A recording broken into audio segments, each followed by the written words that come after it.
Ayan mga lodi, gagawa tayo ng seaweed roll. So, ayan, pinagsama-sama ko lang yung minced pork, carrots, pepper, salt, tsaka yan, ang cornstarch. So, yan. Mekos-mekos lang natin at atin nang babalutin. So, ayan, nilagay ko lang siya sa seaweed roll. Tapos, yan, pinlat-plat ko lang ng konti and then i-roll up natin ng pabilog.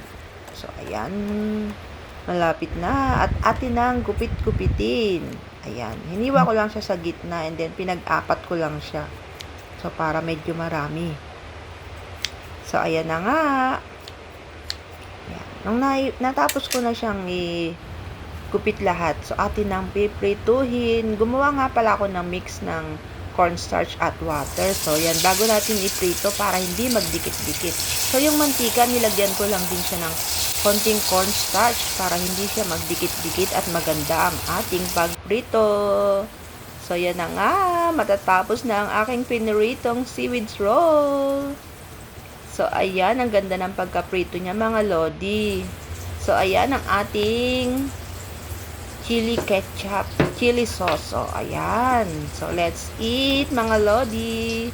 Let's try this. Try nyo na to para masarapan din ng inyong mga alaga. So, yan. Ang sarap. O, diba, pak?